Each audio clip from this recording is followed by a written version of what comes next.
The Palestinian Islamic Jihad group in Gaza says it will release Israeli civilian hostage Arbel Yehud before the next planned hostage prisoner swap with Israel. According to the Israel-Hamas ceasefire agreement, Arbel Yehud should have been released by Hamas on Saturday, but Hamas delayed the release over what they called technical reasons. Israel responded by blocking tens of thousands of Palestinians from returning to their old neighborhoods in northern Gaza.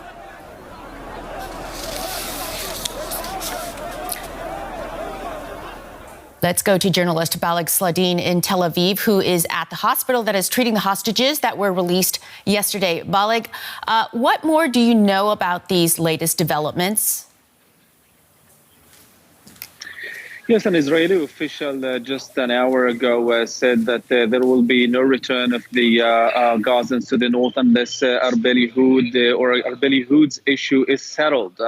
From what we understand, the negotiations still continue, the talks with the mediators, and the issue is still not being resolved. Now, this started actually more than a week ago when Israel on last Sunday, after the release of the 3 civilians, has said that it demands the release of Arbel as soon as Saturday, so in the next cycle. That didn't happen on Saturday, and right after the 4 female soldiers were released yesterday to this hospital where I am right now, they have said that they will not let the Gazans to go to the north because Arbel was not released. This is not the first time that Arbel is not released. Also back in November 2023, the same thing happened. Her family was expecting her release, and that did not happen. And I guess right now the leverage is in Israel's hand. They know that the Palestinians or the armed groups in Gaza want the Gazans to go to the north, and they want this issue to be settled, and they are demanding their release of Arbel. The issue is also internally because the Islamic Jihad has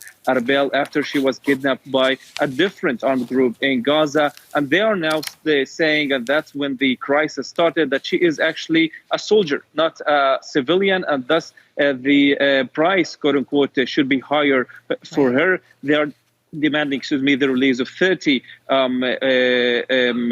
Palestinian prisoners with life sentences. Israel is saying she is a civilian, and she is actually a civilian, but the Islamic Jihad is still insisting that she is a soldier and the price for her should be higher.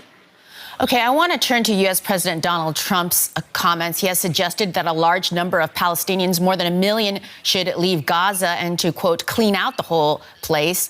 He said this to journalists on Saturday on board Air Force One. I want everyone to listen to what he had to say. And then, Balig, I want to ask you more about his comments. I said to him, I'd love you to take on more, because I'm looking at the whole Gaza Strip right now, and it's a mess. It's a real mess. You'd like Jordan to house people from Gaza? To take people.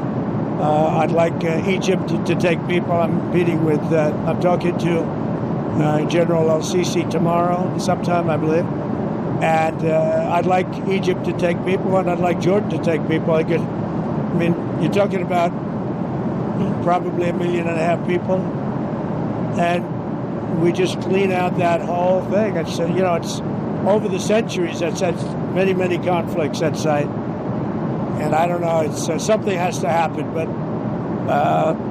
it's literally a demolition site right now. Almost everything's demolished, and people are dying there. So I'd rather get involved with some of the Arab nations and build housing in a different location where they can maybe live in peace. Temporarily, or it could be either. It could be temporarily, it could be long-term. Balig, has Israel responded to Trump's comments?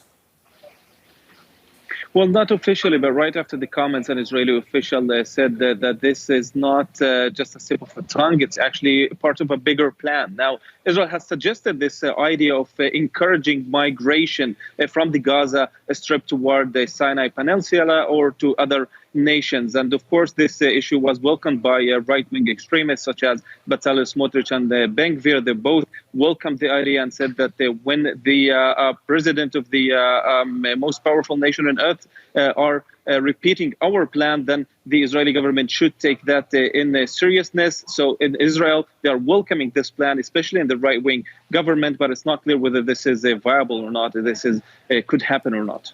I mean, you talk about viability. Question is, Egypt and Jordan would surely have a say about this.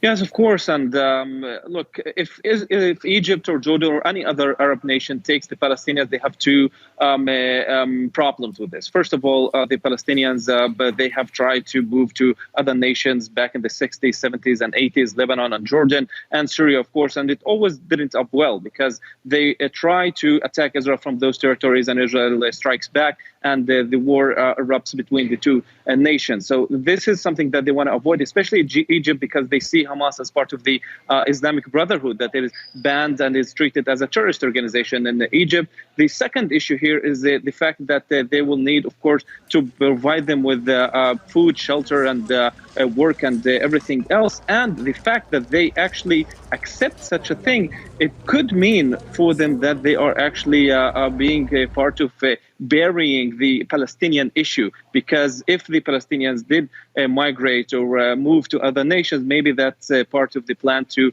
end the Palestinian issue. They don't want to be part of that. Their people in Egypt, in Jordan, in other nations in the Arab world don't want to see that, and that's, of course, another challenge for them. I don't think this is possible, at least not in the coming future. But again, Trump has his own leverage over these nations in terms of military aid and other economical benefits, of course. Balig Sladeen reporting from Tel Aviv. Thank you.